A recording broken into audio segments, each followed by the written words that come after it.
right, so these are some of our fantastic speakers from over the past couple of days. What we asked them to come and do is What we asked them to come and do is just share a little bit about some of their takeaways, some of their high-level highlights from the event, anything they learned, or just some of the top things that are really sort of coming at them from the event, what their takeaways were. Jonathan, maybe we can start with you. What did you think? What were some of the things that really stood out to you? I would say the biggest thing was definitely listening to your customers and their wants and needs and giving you constructive criticism. So many companies, so many people that were speaking were saying this, and it really resonated with me. Sometimes things sting, and I'm like, I need to do a little bit better there. I need to become better. But that's why we come here, to get reassured on these things that we may be brushing off or whatever. So that was something that really stood out to me, was listening to your customers, like on their pain points and also their suggestions on new products. So we're definitely going to be implementing some of that stuff. Quick follow-up, and just in case, I didn't prep you guys for this one, but I think you'll be able to speak to it. For anyone that wasn't in the room during your sessions, during what you talked about throughout the event, are there any sort of highlights from what you specifically talked about, what panels you were on, that you wouldn't mind sharing? Anything that you sort of took right away from some of those sessions, or any sort of your learnings that you brought to the table that if anyone in the room might not have been able to attend, that you'd like to share? Jonathan, you can start with you again. Yeah, well, I was primarily telling people how I started my social media following before I started a business from it. So people usually are scared to start on social media, or they're nervous to be on camera, whatever it may be. But you really need to start this, and the way that you can get started, obviously, the more you do something, the better you're going to get it. So just start is the main thing.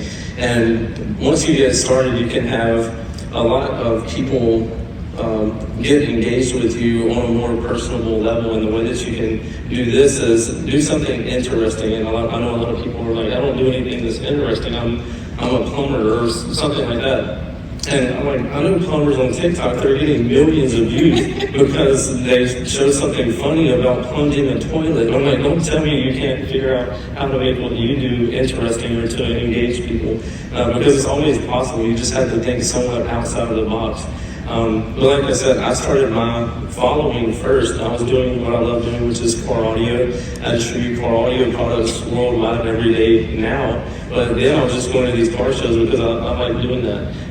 But as my following began to grow and people started finding out about me, I posted more and more on social media, and that started growing, and people kept asking about that. Like, where do you get your equipment from? So I'm like, how can we sell these people this stuff? And the rest is kind of history. And I've done the same thing. I share my journey.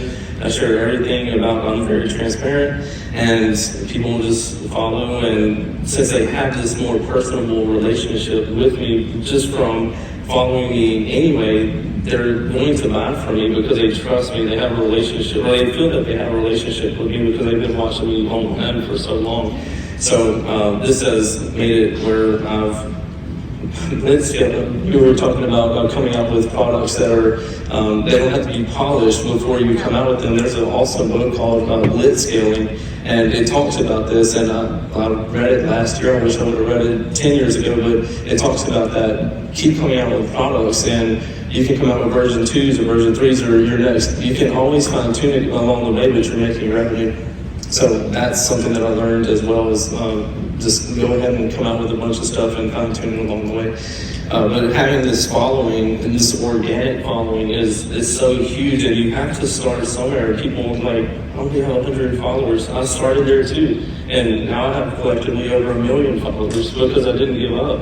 But having that connection with them, the organic connection, I didn't start spending money on advertisements until a couple of years ago. So I was growing my business at a rapid rate just through organic, like my organic reach that I had with them.